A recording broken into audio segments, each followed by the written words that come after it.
کہ ہم لوگوں کو کہتے ہیں کہ اس طرح کریں کہ قدر کریں، علماء کی قدر کریں، اور خود ایک دوسرے کی قدر نہیں کرتے۔ تو یہ جو میں نے تمہیدی گفتگو کی ہے نا، آج میں تھوڑی مختصراً اجازت میں نے لی ہے، میں گفتگو کرنے لگا ہوں اپنے استاذ مکرم کے متعلق، مفتی محمد حنیف قریشی صاحب دامت برکاتہم العالیہ۔ آپ میرے استاد ہیں، میں نے آپ کے پاس مسند امام اعظم پڑھی تھی پنڈی کے اندر، راول پنڈی جو رضویہ ضیاء العلوم مدرسہ ہے اس کے اندر۔ مسند امام اعظم آپ نے مجھے پڑھائی تھی آج سے 10 سال پہلے، سن 2013 کے اندر۔ میں پڑھنے کے لیے وہاں پر گیا تھا، میرا دل نہیں لگا تھا وہاں پر، کچھ 20-23 دن میں وہاں پر رہا تھا۔ تو مسند امام اعظم تقریباً نصف آپ نے اتنے دنوں کے اندر ہمیں پڑھا دی تھی۔ تو میرا واپسی کا ارادہ بن گیا، میں نے کہا میں آگے واپس جاؤں گا، گھر جاؤں گا۔ پھر یہاں نصیب کے اندر تھا، اپنے اٹک کے اندر ہی۔ تو میں نے کہا استاد جی میں جاؤں گا، تو آپ پھر نیچے بیٹھ جاتے تھے مسجد کے سین میں، جو ٹائم آپ کو ملتا تھا نیچے مدرسے میں، تو میں آپ کے پاس بیٹھ جاتا تھا، میں پڑھتا تھا، وہ ساتھ ساتھ سنتے تھے، مجھ سے ترجمہ کرتے تھے، اور جہاں پر تفصیل بتانے کی ضرورت ہوتی تھی وہاں پر آپ تفصیل بتاتے تھے۔ تو اس طرح آپ کے پاس پھر میں نے مسند امام اعظم مکمل کیے، پھر آپ نے مجھے نیچے اجازت لکھ کے دیے، تو میں پھر واپس آ گیا تھا۔ تو میرا آپ کے ساتھ استادی شاگردی کا نسبت تلمذ مجھے آپ سے حاصل ہے، اور میں آپ کا شاگرد ہوں، آپ میرے استاد ہیں۔ بات اس طرح ہے کہ لوگ کچھ نہ کچھ کرتے رہتے ہیں، مجھے کچھ سوالات بھیجتے رہتے ہیں۔ میں اللہ تعالیٰ کے فضل و کرم سے کوئی غیر سنجیدہ آدمی نہیں ہوں کہ کوئی بندہ مجھ سے سوال کرے بھڑکانے کے لیے، پریشان کرنے کے لیے، یا مزے لگانے کے لیے، یا اس کا مقصد فتنہ فساد ہوتا ہے تو میں اس طرح کروں کہ ان سوالات کو لے لوں اور اپنا وقت ضائع کرتا رہوں۔ اس طرح میں نے کبھی نہیں کیا۔ لیکن بعض سوالات ایسے ہوتے ہیں کہ جو سنجیدہ نوعیت کے ہوتے ہیں تو ان کو پھر ساتھ رکھنا پڑتا ہے تاکہ لوگوں کے ذہنوں کے اندر جو خرابی ہے وہ خرابی دور ہو جائے۔ اب 1-2 باتیں آپ ذہن کے اندر رکھیں۔ آپ کو یاد ہوگا کہ سن 2011 کے اندر ہمارے ملک پاکستان کے اندر گورنر کا معاملہ ہوا تھا۔ اب زیادہ کھلی باتیں میں نہیں کر سکتا چونکہ میڈیا کے اوپر بھی پابندی ہوتی ہے، تو آپ سمجھتے جائیں۔ گورنر تاثیر قتل ہوا تھا، وہ جو معاملہ اٹھا تھا تو اس کے اندر آپ کا نام بھی آیا تھا، مفتی حنیف قریشی صاحب کا بھی۔ اور جہاں تک بات ہے تو اس کے اندر آپ نے چونکہ اس کو کہا تو کچھ بھی نہیں تھا، آپ کی تقریر اس نے سنی تھی عشق رسول کے متعلق، تو اس کے ایک جذبات تھے، اس کے جذبات تھے، وہ جذبات کے اندر اس نے ممتاز قادری صاحب کے متعلق میرا اپنا جو ذاتی نظریہ ہے وہ میں پہلے عرض کر چکا ہوں۔ ظاہری سی بات ہے کہ جس وقت یہ معاملہ ہوا تھا اس وقت میں طالب علم تھا، دوسرے درجے کی کتابیں پڑھتا تھا، قدوری وغیرہ یہ میرے اسباق ہوتے تھے۔ ظاہری سی بات ہے بہت پرانی بات ہے، 12-13 برس گزر گئے۔ تو میرا ایک موقف ہے، وہ موقف میں نے اپنے ٹائم کے اوپر بیان کر دیا تھا، لیکن اشارہ آپ کو یہ میں دے دوں کہ دیکھیں جس ریاست کے اندر ہم رہائش پذیر ہیں، جس ریاست کے تحت ہم زندگی گزار رہے ہیں، اللہ رسول ہمیں اس بات کا حکم دیتے ہیں کہ جو جائز باتیں، مباح جو باتیں، تو مباح جو باتیں ہوتی ہیں، جائز جو باتیں ہوتی ہیں، تو ریاست کی ہمیں ان جائز باتوں کے اندر تابعداری کرنی ہوگی، قانون کو ہمیں فالو کرنا ہوگا، قانون کے اوپر ہمیں چلنا ہوگا۔ یہ اللہ رسول کا ہمیں حکم ہے۔ اب یاد رکھیں کہ اس قسم کا جو معاملہ ہو جاتا ہے، کوئی شخص بے ادبی کرتا ہے، اللہ کی بے ادبی کرتا ہے، رسول اللہ کی بے ادبی کرتا ہے، یا کوئی اور وائلیشن کرتا ہے ملک کے اندر، تو حق یہ بنتا ہے کہ پاکستان کے اندر یا جس ملک کے اندر آپ رہائش پذیر ہیں وہاں پر جو ادارے ہیں جن کے پاس اختیار ہوتا ہے وہ مجرم کو سزا دیں۔ یعنی کسی شخص کو یہ اجازت ہرگز نہیں ہے کہ آپ اس طرح کریں، قانون اپنے، یعنی مثال کے طور پر دیکھیں کسی نے چوری کی ہے نا، تو آپ چوری کی سزا کیا ہے؟ ہاتھ کاٹنا۔ تو آپ کو یہ حق نہیں بنتا کہ آپ اس طرح کریں کہ اس بندے کو پکڑ لیں اور کسائی کی دکان کے اوپر چلے جائیں اور اس کا ہاتھ کاٹ دیں۔ آپ کو یہ حق ہرگز نہیں ہے۔ یہ حق کس کے پاس ہے؟ یہ اتھارٹی کس کے پاس ہے؟ ریاست کے پاس ہے۔ ادارے ہیں، ریاست کی طرف سے باقاعدہ ان کو اجازت ہے، عدالتیں ہیں اور ادارے ہیں ملکی سلامتی کی، ان کو اجازت ہے۔ یہ بات آپ ذہن کے اندر رکھیں، یہ موقف ہے ہمارا۔ دوسری بات یہ یاد رکھیں کہ کوئی شخص واقعہ ہی اگر مباح الدم ہو چکا ہے، واقعی یعنی یہ ثابت ہو چکا ہے، ایک تو اس طرح ہے نا کہ بندہ اس طرح کرے کہ کسی سے اپنا بخار نکالے، میری کسی کے ساتھ ذاتی دشمنی ہے، میں اس کو کہوں کہ اس نے اللہ کی گستاخی کی ہے، رسول اللہ کی گستاخی کی، اور اس کے اوپر بلیم لگا دوں، الزام لگا دوں، یہ بات نہیں ہے۔ یہ بات ثابت ہو جائے کہ واقعہ ہی اس نے اللہ رسول کی بے ادبی کی ہے، رسول اللہ کی گستاخی کی ہے، بے ادبی کی ہے کسی قسم کی بھی، اور یہ بات ثابت ہو گئی ہے، منظر عام کے اوپر آ گئی ہے، علماء، صلحاء، ملک کی ادارے اس سے واقف ہو چکے ہیں اور یہ بات پایہ تکمیل تک پہنچ گئی ہے، تو اب اس کو سزا کون دے؟ عدالت سزا دے۔ لیکن اگر کوئی شخص مباح الدم شخص کو، یعنی جذبات کے اندر آ کر، رسول اللہ کی محبت کے اندر آ کر، اللہ کی محبت کے اندر آ کر، اگر کوئی بندہ اس طرح کرتا ہے کہ عدالت جانے سے پہلے یا عدالت نے اس کو سزا نہیں دی ہے اور اس نے اپنے ہاتھوں سے اس کو سزا دے دی ہے، تو اگرچہ یہ کام اچھا تو نہیں ہے، کرنا تو اس طرح نہیں چاہیے تھا، عدالت ہی سزا دیتی، لیکن اگر اس بندے نے اس طرح کر دیا ہے تو اس بندے کے اوپر تاوان کسی قسم کا نہیں ہے۔ یعنی آپ اس بندے کو سزا دیں یا آپ اس بندے کو اس کا بدلہ لیں، نہیں، کیونکہ وہ شخص مباح الدم ہو چکا تھا پہلے ہی، ارتداد کر کے مرتد ہو کر وہ بندہ کیا ہو چکا تھا؟ مباح الدم، یعنی اس کا خون مباح ہو چکا تھا۔ تو اب اس طرح اگر وہ کر دیتا ہے تو اس کے اوپر کسی قسم کا تاوان نہیں ہے۔ یہ بات آپ ذہن کے اندر رکھیں۔ دو باتیں ہو گئی۔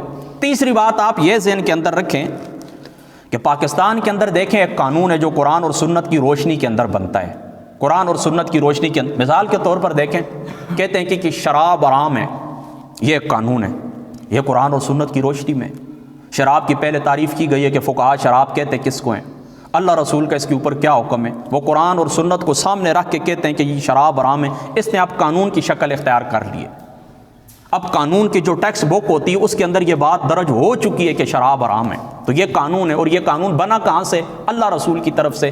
اس کا جو ماخذ ہے وہ قرآن اور سنت ہے۔ اس کو کہتے ہیں Pakistan penal code, PPC، Pakistan penal code. اب اس کے متعلق کوئی بندہ بھی یہ کہے کہ یہ جو قانون ہے شراب حرام یہ غلط ہے، تو اس کا مطلب ہے اس نے کس کو غلط کہا؟ اللہ رسول کے قانون کو غلط کہا۔ اور ایک ہوتا ہے کرمینل پروسیجرل کوڈ، CRPC، وہ ضابطہ جاتی قانون ہوتا ہے۔ ضابطہ جاتی قانون سے کیا مراد ہے؟ یعنی کس طرح ثابت ہوگا کہ اس بندے نے شراب پی ہے، کس نے گواہی دی ہے، اس کی بات کون سنے گا، باقی جو ادارے ہیں ان کے طریقہ کار اس قانون کے اندر ہوتا ہے، اس کو کہتے ہیں کرمینل پروسیجرل کوڈ، ضابطہ جاتی قانون۔ اس کے متعلق اگر کوئی بندہ بات کرے تو کوئی گناہ بھی نہیں ہے۔ اس کی وجہ کیا ہے؟ اس کی وجہ یہ کہ یہ جو ضابطہ جاتی قانون ہوتا ہے یہ طے کرنے والے میں اور آپ ہوتے ہیں، یعنی عدالتوں کے اندر، اسمبلیوں کے اندر جو لوگ بیٹھے ہوتے ہیں نا، عام لوگ، وہ طے کرتے ہیں۔ بعض کہتے ہیں کہ نہیں جی مجسٹریٹ نہ سنے، فلاں شخص سنے، بعض کہتے ہیں فلاں درجے کا آفیسر سنے، بعض کہتے ہیں جی SHO سن لے، بعض کہتے ہیں فلاں سن لے، فلاں سن لے۔ تو یہ ایک ضابطہ جاتی قانون ہوتا ہے۔ اب جس وقت یہ معاملہ ہوا تھا گورنر تاثیر والا، تو ایک طرف کے جو علماء تھے وہ کہتے ہیں کہ اس نے جو قانون کو گالی دی ہے تو یہ اللہ رسول کے قانون کو گال دی ہے، یعنی اللہ رسول کے قانون کے اندر یہ بات شامل ہے کہ جو بندہ حضور کی بے ادبی کرے، حضور کی گستاخی کرے، تو وہ بندہ کیا ہے؟ مرتد، دار اسلام سے خارج اور واجب القتل ہے۔ یہ اللہ رسول کا قانون ہے۔ تو علماء کی اکثریت کا خیال یہ تھا کہ اس نے اسی اللہ رسول کے قانون کو برا کہا ہے، کس نے؟ گورنر تاثیر نے۔ اور بعض علماء کا، جن میں سر فہرست ڈاکٹر طاہر القادری صاحب ہیں، ان کا نظریہ یہ تھا کہ اس نے PPC یعنی پاکستان پینل کوڈ کو گالی نہیں دی، بلکہ ضابطہ جاتی قانون کے متعلق گال دی ہے۔ اس نے ضابطہ جاتی قانون کو اس نے برا کہا ہے کہ جس کے تحت یہ وڈیرے، چودھری، ملوک، راجہ خان کس طرح کرتے ہیں، یہ اسی طرح ہی کرتے ہیں کہ اپنی مرضی سے جو ان کی بدمعاشی ہوتی ہیں، بے گناہ لوگوں کو پھنسا دیتے ہیں، اور جو اچھے لوگ ہوتے ہیں جن کا کسی قسم کا کوئی قصور نہیں ہوتا ان کو پھنسا دیتے ہیں، اور جو اس طرح قانون جو قصوروار ہوتے ہیں تو ان کو بچا لیتے ہیں۔ تو یہ ایک قانون کا ہی قصور ہے۔ قانون کے اندر اتنی نرمیاں موجود ہیں۔ دیکھیں نا کراچی کے اندر وہ اس طرح کہ لوگوں نے ہتھیار اٹھا لیے تھے، کیوں اٹھائے تھے؟ تو انہوں نے یہی بات کہی تھی۔ وہ کہتے ہیں کہ ہم جس وقت جاتے ہیں تو ہم اس طرح کرتے ہیں کہ اپنی اپیل دائر کرتے ہیں تو یہ سزا سے بچ جاتے ہیں، وہاں پر قانون اتنا نرم ہے کہ یہ چھوٹ جاتے ہیں، اور پھر آ کر یہ لوگ ہمیں لوٹنا شروع کر دیتے ہیں، اس لیے ہم نے خود ہتھیار اٹھا لیے۔ تو اب آپ سمجھ گئے اس بات کو۔ تو یہ علماء کا اس بات کے اندر اختلاف تھا، اکثریت یہ کہتی تھی اور بعض علماء کا یہ موقف تھا۔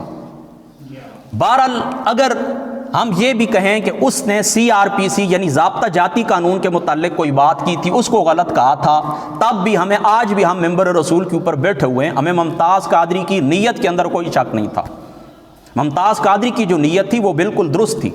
اس نے اس شخص کو جو ختم کیا ہے، اس شخص کو جو مارا ہے، وہ گستاخ سمجھ کے ہی مارا ہے، اور حضور نبی پاک صلی اللہ تعالیٰ علیہ وآلہ وسلم آپ کے عشق کے اندر ہی اس نے یہ اقدام کیا ہے۔ اس کے اندر بے شک کوئی ہم سے اختلاف کرے تو بے شک کرے، ضرور کرے، اور اس کا حق ہے، اس کا رائٹ ہے، دلائل کے ساتھ اختلاف کرے، لیکن تاہم کل بھی، آج سے 12 سال پہلے بھی ہمیں ممتاز قادری کے عشق کے اندر کوئی شک نہیں تھا، ہمیں آج بھی ممتاز قادری کے عشق کے اندر کوئی شک نہیں، ہم اس کو عاشق رسول کہتے ہیں آج بھی۔ تو یہ میرا ایک موقف ہے، نیت کے اوپر مجھے ان کی کوئی شک نہیں ہے۔ بہرحال چونکہ میرا باقی لوگوں سے الگ تھا تو اس لیے میں نے تھوڑی سی وضاحت دے دی کہ آپ یہ نہ کہیں نا کہ ہو سکتا ہے آپ کیا کہتے ہیں۔ تو باقی علماء کا جو اختلاف ہے وہ اپنی جگہ کے اوپر ہے، وہ ایک دوسرے کے ساتھ جو کچھ وہ کہتے ہیں وہ کہتے رہیں، ان الگ بات ہے۔ اب آتے ہیں اگلی بات کی طرف۔ یہ ہوا تھا معاملہ۔ اب جب یہ معاملہ ہوا تھا تو مجھے کسی نے ایک معافی نامہ بھیجا ہے کہ یہ تیرے استاد ہیں حنیف قریشی صاحب. میں نے کہا جی بالکل میرے استاد ہیں. کہنے لگے آپ تو ان کی بڑی تعریفیں کرتے ہیں, ان کا عاشق رسول کہتے ہیں, اور آپ کہتے ہیں کہ یہ ہیرو ہیں ناموس رسالت کے. اور یہ دیکھیں انہوں نے لکھ کر کیا دیا ہے وہاں پر. کیا ہے وہاں پر؟ یہ ہے کہ انہوں نے یہ لکھ کے دیا ہے, کہتے ہیں جی کہ میں ممتاز کو نہیں جانتا ہوں, میرا اس کے ساتھ کسی قسم کا کوئی تعلق نہیں ہے, اور میرا تعلق مسلک کے اہل سنت و جماعت حنفی بریلوی سے, کہ جو پاکستان کے اندر بلکہ پوری دنیا کے اندر امن کے حوالے سے مشہور ہیں, اور اس میں کوئی شک شبے کی گنجائش نہیں ہے. جو مستشرقین ہیں, مستشرقین کو میں نے پڑھا ہے, علماء مغرب جن کا 24 گھنٹے کام ہی ہوتا ہے اسلام کے اوپر اعتراضات کرنا, انہوں نے بھی لکھا, انہوں نے کہا دنیا کے اندر جہاں بھی جو لوگ صوفیاء سے محبت کرتے ہیں, حضور دات علی اجویری رضی اللہ تعالیٰ عنہ, حضور سیدنا پیر میر علی شاہ صاحب رضی اللہ تعالیٰ عنہ, یہ بڑی بڑی پاکستان کے اندر جو خانقاہیں ہیں, کہتے ہیں ان خانقاہوں کے ساتھ جن کا تعلق ہے, صوفیاء ازم کو جو سپورٹ کرتے ہیں, فرمایا یہ لوگ وہ ہیں جو اسلام کا حقیقی چہرہ دنیا کے سامنے پیش کرتے ہیں. یعنی اسلام کا حقیقی چہرہ اگر کہتے ہیں دیکھنا ہو تو ان لوگوں کو دیکھو کہ جو صوفیاء کو ماننے والے ہیں. اور اللہ تعالیٰ کا فضل ہے, ہم اولیاء اللہ کو ماننے والے لوگ ہیں, ہم ان کے عرس منانے والے لوگ ہیں, ان کے تبرکات کے ہم قائل ہیں, ان کی قبور کے اوپر ہم حاضری دینے والے لوگ ہیں. باقی جو معاملات ہیں نا, دہشت گردی کے, بم پھٹانا, امام بارگاہوں کو تباہ کرنا, تجارتی مراکز کو تباہ کرنا, یہ دوسرے لوگوں کے لیے, دوسرے مکاتب فکر کے لیے, ہمارے ساتھ اس کا کوئی تعلق نہیں. اللہ پاک کا فضل, اللہ تعالیٰ کا کرم ہے, آج تک کسی شخص کی مری ہوئی چیونٹی کے اوپر بھی ہم نے کبھی پاؤں نہیں رکھا اہل سنت و جماعت نے. باقی دوسروں نے کیا کیا, نہ ان سے شیعوں کی امام بارگاہیں محفوظ رہیں, اور نہ ان سے ہماری مساجد اور مدارس محفوظ رہے, اور نہیں یا رسول اللہ کہنے والے علماء ان کو شہید کیے گئے, بم بلاسٹ کیے گئے. تو اب اس بندے نے تاثر مجھے پتہ ہے کیا دینے کی کوشش کی ہے کہ آپ کہتے ہیں یہ ہیرو ہے بڑا, اس نے کیس لڑے اور اس نے تو معافی نامہ لکھ کے دے دیے, کہتے ہیں میرا ممتاز کے ساتھ تعلق ہی کوئی نہیں, اور یہ کام دہشت گردی کے لسٹ کے اندر آتا ہے, ہم تو بریلویوں کے ساتھ تعلق رکھتے ہیں. یہ اس بندے نے مجھے تاثر دینے کی کوشش کی ہے. کل تقریباً نصف گھنٹہ میری استاد جی سے بات ہوئی ہے مفتی حنیف قریشی صاحب سے, اور جتنی انہوں نے مجھے اجازت دی ہے اتنی میں آپ سے بات کروں گا. آپ کراچی کے اندر موجود تھے, آپ نے مجھے وضاحت دی, اب آپ نے سننا ہے توجہ سے اس کو. آپ کہتے ہیں بے شک یہ بات ٹھیک ہے کہ اس پیپر کے اوپر یہ بات لکھی ہوئی موجود ہے, اور یہ بھی آپ لوگ جانتے ہیں کہ جو لوگ کیس لڑتے ہیں نا, آپ کو پتہ ہے کہ وہاں پر اتنا مطالعہ نہیں, ہم تو خوش ہوتے ہیں نا کہ یہ وکیل ہمیں چھڑانے والے, تو وہ کہتے ہیں یہاں پر بھی دستخط کریں, یہاں پر بھی دستخط کریں, ہم کر دیتے ہیں, ہمیں کیا پتہ ہے کہ پیپروں کے اندر کیا لکھا ہوا ہے. تو یہ ضروری نہیں کہ ایک سطر جو ہے وہ آپ پڑھ لیں تو اس کے ساتھ آپ اتفاق کریں. یہ بہت ساری چیزیں بعد میں بھی جا کے انسان کے اوپر ظاہر ہوتی ہیں, بعد میں بہت ساری چیزیں جا کے ظاہر ہوتی ہیں کہ ہم سے دستخط لیے گئے تھے, اوپر کیا تھا ہم نے تو پڑھا ہی نہیں تھا. تو یہ بات بالکل درست ہے, لیکن اس کا جواب کیا ہے؟ جواب آپ توجہ سے سنیں. حنیف قریشی صاحب کے اوپر یہ ایلیگیشن لگایا گیا, اور اس وقت کے جتنے بھی اخبارات تھے ان اخبارات کے اندر آج بھی یہ نذیر ناجی اور دوسرے تیسرے یہ جو کالم نگار ہیں ان کے کالم موجود ہیں, انہوں نے یہ الزام لگایا کہ اس بندے نے یعنی حنیف قریشی صاحب نے ممتاز قادری کو اپنی مسجد کے اندر بلا کر اپنے کمرے کے اندر بٹھا کر اس کو بریف کیا ہے, اور اس کو اس اقدام کے اوپر ابھارا ہے کہ تم اس طرح کرو. اس کی برین واشنگ کی گئی ہے. یعنی یہ بندہ اپنے اختیار کے اندر نہیں تھا, مولویوں نے اس کو اتنا بڑکا دیا تھا اور اتنا اس کو ہائی پروفائل کر دیا تھا, ایموشنل کر دیا تھا کہ اس نے یہ قدم اٹھایا. یہ حنیف قریشی صاحب کے اوپر الزام تھا. تو اس کے جواب کے اندر حنیف قریشی صاحب نے یہ بات کی ہے کہ میں اس کو جانتا بھی نہیں, اور واقعی اس بات میں تو کوئی شک نہیں. آپ بھی بتائیں, ایمانداری سے بتائیں کہ ممتاز قادری کے اقدام سے پہلے کون جانتا تھا؟ یہ تو جس وقت بات ہوئی ہے پھر دنیا کے سامنے اس کا نام آیا ہے کہ ہاں جی یہ بھی کوئی شخص ہے. اس سے پہلے تو وہ گمنامی کی زندگی کے اندر تھا. اس نے یہ قدم اٹھایا ہے, اس کے بعد ہوش آئی ہے دنیا کو, اس کے بعد دنیا نے اس کو پہچانا ہے. تو حنیف قریشی صاحب نے یہی لکھ کے دیا ہے نا کہ اس قدم سے پہلے میں تو اس کو جانتا بھی نہیں. یعنی میری مسجد کے اندر آئے, میں اس کو اس طرح کروں کہ بریف کروں, میرے پاس بیٹھے, یہ تو بڑی دور کی بات ہے, میں تو اس کو جانتا بھی نہیں ہوں یہ کون ہے. تو مجھے بتائیں اس بات کے اندر کون سی بات غلط ہے؟ واقعی نہیں جانتے تھے تو ٹھیک کہا ہے انہوں نے.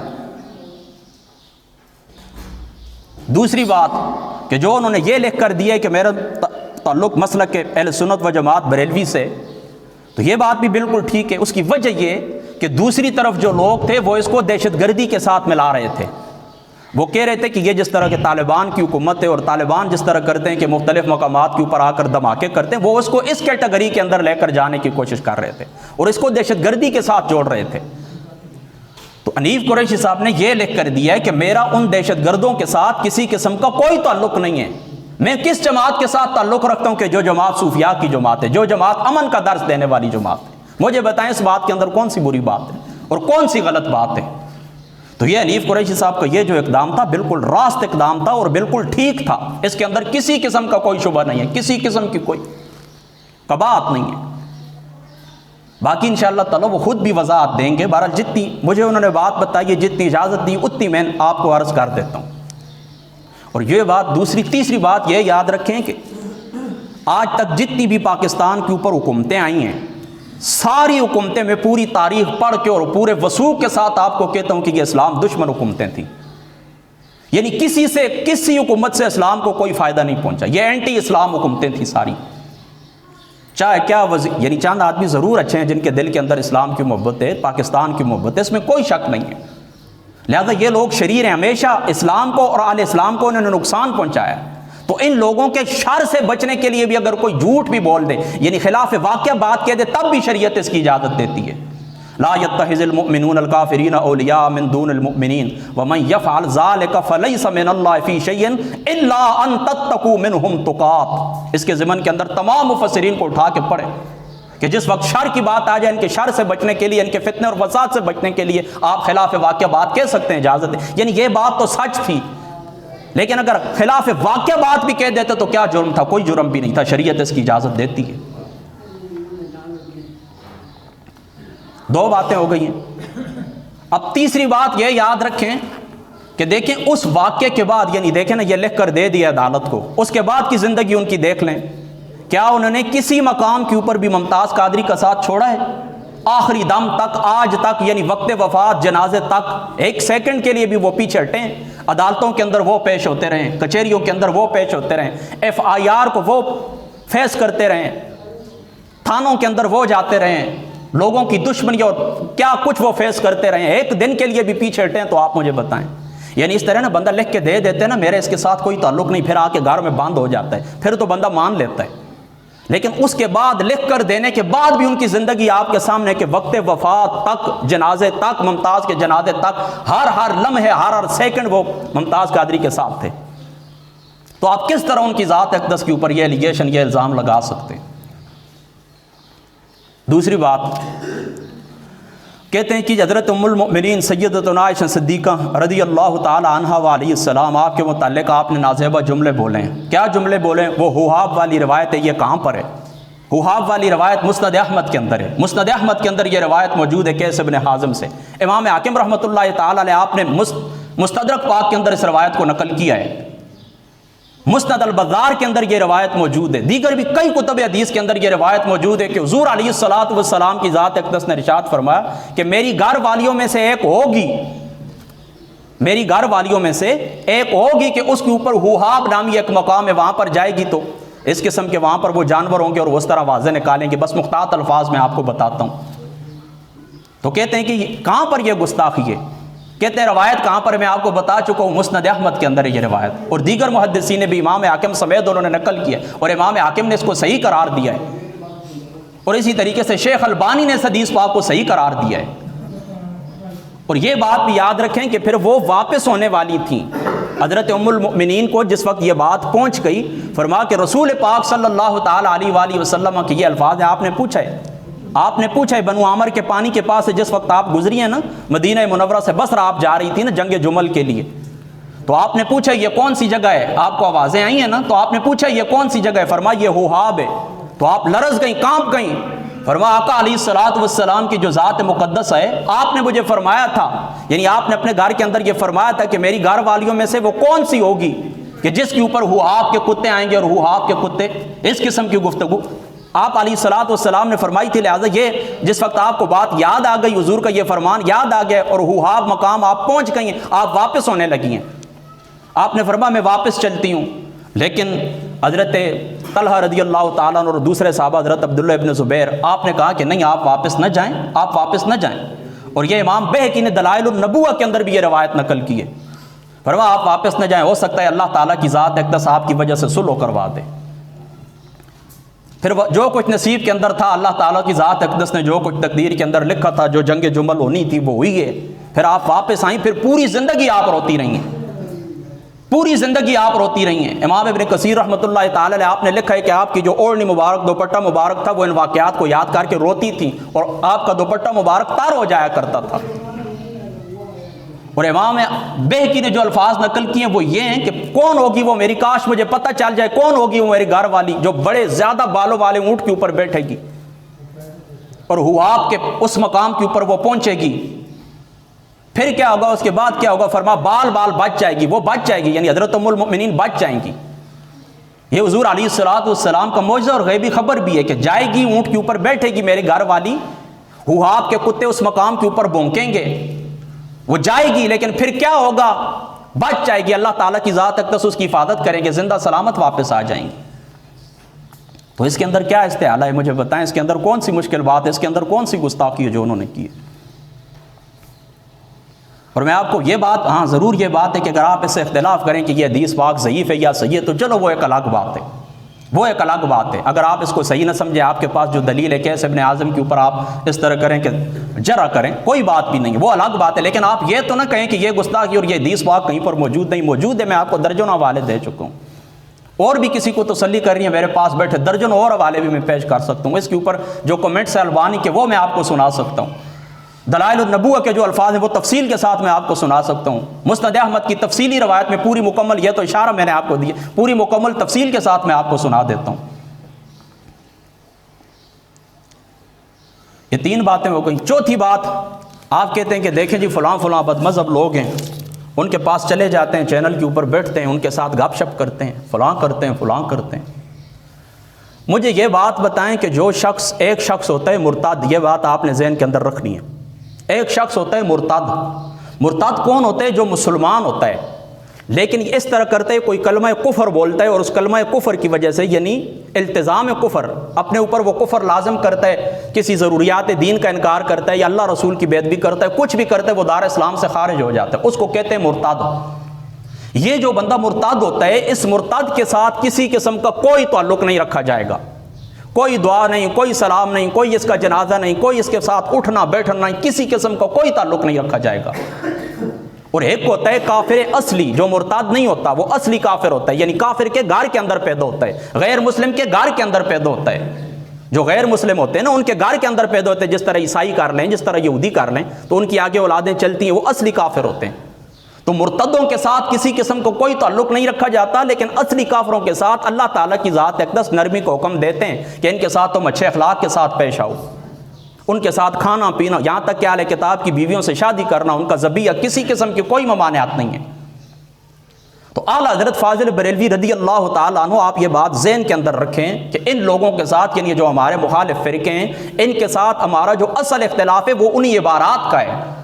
باقی علم غیب، حاضر ناظر، نور، بشر، ایصال ثواب، یہ جتنے بھی مسائل ہیں، ان مسائل کے اندر محققین نے دار اسلام کے اندر خارج ایک دوسرے کو قرار نہیں دیا، کفر کا فتویٰ نہیں دیا ہے۔ ہمارا جو اصلی اختلاف ہے وہ وہی ہے، حسام الحرمین ہماری دستاویز ہے، حسام الحرمین جو ہے تو ہمارا مضبوط وثیقہ ہے کہ جن لوگوں نے بے ادبی کی اللہ تعالیٰ کی اور رسول کی، ان کے متعلق جو حکم ہے وہ بالکل برحق ہے۔ تو اب وہ لوگ کیا تھے؟ وہ لوگ تھے مرتد۔ اب ان کے آگے جو نسل چلی ہے تو وہ ہوئے مرتد نہیں ہیں۔ وہ اگر ان باتوں کی تائید کریں کہ یہ باتیں بالکل ٹھیک ہیں اور واضح طور پر کے اوپر وہ کہیں کہ مصدق، مصنف، مصحح، یعنی لکھنے والا، تصدیق کرنے والا، اس کی تصحیح کرنے والا، تو اس کے اوپر حکم کفر آئے گا۔ باقی جن لوگوں کو کچھ پتہ ہی نہیں، 98% لوگ ایسے ہیں کہ ان کو اپنے عقائد کا، چاہے شیعوں کے ساتھ ان کا تعلق ہے، وہابیوں دیوبندیوں کے ساتھ ان کا تعلق ہے، ہمارے اپنے لوگ ہیں 98% لوگ ہیں وہ اپنے عقائد سے واقف ہی نہیں ہوتے۔ لہذا مرتدوں کے جو احکام ہوتے ہیں اور جو اصلی کافر ہوتے ہیں ان کے احکام کے اندر فرق ہوتا ہے۔ تو آپ مجھے بتائیں کب انہوں نے کسی بد مذہب کو اپنے گھر کے اندر بلایا، اپنی مسجد کے اندر آ کر انہوں نے اسٹیج دیا ہے؟ میں گولڈن شریف کے متعلق آپ کو کہتا ہوں، سبق کے دوران قسم بھی اٹھاتا ہوں، ممبر کے اوپر بیٹھا ہوں، میں نام بھی کبھی میں نے کسی کا نہیں لیا، لیکن آپ کی بات سمجھ میں آ جائے، مولانا فضل الرحمان کو گولڈن شریف کے اندر اسٹیج دیا گیا تھا نا کسی زمانے کے اندر، تو آپ سبق کے دوران، اس وقت میں سبق کے اندر تھا، آپ خفا تھے اس بات کے اوپر۔ وہ کہتے ہیں یہ خانقاہیں بے شک ہیں، جس مسلک کا مرضی بندہ آئے، کھائے پیے اٹھے بیٹھے لنگر ہے، سب کے لیے کھائیں، لیکن اسٹیج نہیں دینا چاہیے۔ اس بات کے اوپر آپ سخت خفت ہے۔ تو آپ مجھے بتائیں نا کہ کب کسی کو آپ نے ممبر کے اوپر بٹھایا، اپنے ممبر کے اوپر آمنہ مسجد کا ممبر کسی کو دیا ہو کہ اس کے اوپر آپ بیٹھ کے تقریر کریں، گھروں کے اندر آ کر اس طرح کیا کہ ان کو کھانے کھلائیں، یہ بات تو نہیں ہے۔ ٹی وی چینل کے اوپر ان کو بلاتے ہیں، وہاں پر سارے ہوتے ہیں، وہ ان کا تھوڑا ہی ہوتا ہے۔ تو وہاں پر بیٹھیں، ضرورتاً جو گفتگو کی جا سکتی ہے اتنی اجازت اللہ رسول دیتا ہے۔ وہاں دیکھیں نا چینل دیکھیں نا، آپ شادی کے اوپر دیکھیں، آپ بلاتے ہیں کسی شخص کو تو اپنے پرائے وہاں پر سارے اکٹھے ہوتے ہیں، آپ کسی کو شادی کے اوپر بلاتے ہیں، ہو سکتا ہے چند لوگوں کی آپس میں نہ بنتی ہو، لیکن آپ کا گھر ہے، جس کو آپ مرضی بلائیں، تو چینل ہے ان کا تھوڑا ہی ہے، جن کا ہے وہ بلاتے ہیں، ان کو بھی بلاتے ہیں، اس کے اندر خیر کتنی ہے یہ بات بھی تو دیکھیں نا، کہ لاکھوں کروڑوں لوگوں کے سامنے بیٹھ کے وہ عقیدہ اہل سنت کی جو ہے ترجمانی کرتے ہیں، عقیدہ اہل سنت کی وضاحت کرتے ہیں۔ ہمارا تو نام و نشان ایمانداری بات آپ کو بتاؤں مٹنے والا ہے۔ یہ چند لوگ ہیں کہ جن لوگوں نے آواز اٹھائی ہے، عقائد کا تحفظ کیا ہے اور ہماری آواز دنیا کے اندر پہنچی ہے۔ لہذا ان چھوٹی چھوٹی شریعت کیا کرتی ہے؟ شریعت کا یہ قاعدہ یاد رکھیں کہ شر قلیل برداشت کرتی ہے خیر کثیر کے لیے۔ یعنی میں بھی کہتا ہوں کہ کسی قسم کا بد مذہب آدمی ہے، اس گروہ کے ساتھ صرف اٹھنا بیٹھنا بھی ہے، اس کے ساتھ اٹھنا بیٹھنا کھانے پینے سے پرہیز کرنا چاہیے، دعا سلام سے پرہیز کرنا چاہیے۔ لیکن حضرت قتادہ کا وہ قول آپ ذہن کے اندر رکھیں، بخاری شریف کے اندر موجود ہے حضرت قتادہ کا قول۔ آپ فرماتے ہیں بعض لوگ ایسے ہیں کہ ہم ان کے ساتھ سلام کر رہے ہوتے ہیں لیکن دل ان کے اوپر لعنت کر رہا ہوتا ہے، یعنی ہاتھ سے ہم ان کو سلام کرتے ہیں لیکن دل ان کے اوپر لعنت کر رہے ہوتے ہیں۔ تو یہ دلوں کے حال تو اللہ تعالیٰ کی ذات اقدس جانتا ہے کہ کوئی کسی شخص کے ساتھ بیٹھا ہوا ہے، کس دل کے ساتھ بیٹھا ہوا ہے، یہ تو اللہ تعالیٰ کی ذات اقدس جانتے ہیں۔ تو نیتوں کے فیصلے تو اللہ تعالیٰ کی ذات اقدس کریں گے کہ کس نیت کے ساتھ وہ بیٹھے ہیں، کس نیت کے ساتھ انہوں نے دعا سلام کی ہے۔ تو یہ باتیں غلط ہیں، یہ باتیں جو ان کے اوپر آپ نے اعتراض کرتے ہیں، مجھے جو کچھ آپ نے کہا ہے یہ باتیں بالکل غلط ہیں۔ اب آخری بات میں یہ کرتا ہوں، اب ٹائم ختم ہو گیا ہے، مجھے بتائیں یہ باتیں تو ساری چلو چینل کے اوپر وہ آج بیٹھے ہیں کل بیٹھے ہیں، اس وقت ہم چھوٹے چھوٹے تھے تب بھی یہ پی ٹی وی کے اوپر آ کر عقائد اہل سنت کا ٹی وی کے اوپر بیٹھ کر یہ دفاع کیا کرتے تھے۔ تو میں آپ کو بتا چکا ہوں اگر تھوڑا سا شر ہے اس کے اندر اختراض کرنا چاہیے، بچنا ہی چاہیے، لیکن چلو اگر ہو ہی جاتے ہیں تو اس کے نتیجے میں خیر کتنی ملتی ہے کہ پوری دنیا تک الصلاۃ والسلام علیک یا رسول اللہ کی آواز چلی جاتی ہے۔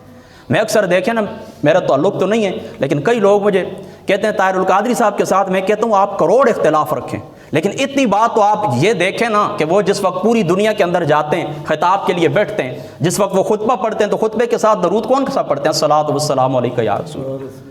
دیکھیں نا پوری دنیا کے اندر ان کی وجہ سے پھر آواز گئی ہے کہ نہیں گئی، تو یہ ان کا احسان ہے نا، اس بات کو بھی آپ دیکھیں نا۔ تو اگر وہاں پر چند بد مذہب لوگ بیٹھے ہوئے ہیں، وقتی مجبوراً ان کے ساتھ دعا سلام کرنا پڑ جاتی ہے، تو اس کے نتیجے کے اندر خیر آپ کو کتنی ملتی ہے کہ پوری دنیا کے اندر آپ کے مسلک کی آواز، صلاۃ و سلام کی آواز پوری دنیا کے اندر جاتی ہے۔ تو یہ پرانی باتیں تھیں جو مردے وہ کیا کہتے ہیں اکھیڑنے کی ضرورت نہیں ہے۔ میں بھی آپ کو ایمانداری بتاؤں بہت ساری بات میں نے چھوڑی ہے کیونکہ وقت بھی تھوڑا ہے۔ 2011-12 کی جو باتیں نا یہ اب اچھالنے کی کوئی ضرورت بھی نہیں ہے۔ اس بندے کا احسان بھی دیکھیں، آج سے 25 سال پہلے وہ ہمارے عذروں کے اندر، ہمارے اٹک کے اندر آئے تھے، حضور محمد مصطفیٰ صلی اللہ تعالیٰ علیہ وآلہ وسلم آپ کے عشق کی انہوں نے باتیں کی ہیں، آپ کی محبت کی باتیں انہوں نے کی ہیں، دنیا کے دلوں کے اندر، نوجوانوں کے دلوں کے اندر انہوں نے محبت ڈالی ہے، عشق رسول ڈالا ہے۔ اور بلا شبہ ہزاروں لوگ ایسے ہیں کہ جنہوں نے کیا کیا ہے کہ ان کو دیکھ کر علم دین پڑھنا شروع کیا، ان کے علاقے کے بھی ہیں اور یہاں پر بھی ہیں، ہزاروں لوگ، ہزاروں طلباء ایسے ان کو دیکھ کر انہوں نے علم دین پڑھا ہے، پھر علم دین پڑھ کے انہوں نے خدمت کی، آگے مدارس انہوں نے بنائے ہیں، مساجد انہوں نے بنائی ہیں، کتابیں انہوں نے لکھی ہیں، ان کے شاگرد آج بھی پوری دنیا کے اندر موجود ہیں، پوری دنیا کے اندر۔ تو میں تو سمجھتا ہوں کہ آپ کو تکلیف اس بات سے، ان لوگوں کو تکلیف اس بات سے کہ اس نے ناسبیت کو ڈکا لگایا ہے، اس نے خارجیت کے آگے بند باندھا ہے اور حضور محمد مصطفیٰ کی آل کی بات کی، آل بیت مصطفیٰ کی اس نے بات کی ہے۔ میں تو سمجھتا ہوں یہ تکلیف ہے لوگوں کو، اور یہ تکلیف ہونی نہیں چاہیے۔ صحابہ پاک بھی ہمارے ہیں، آل بیت مصطفیٰ بھی ہمارے۔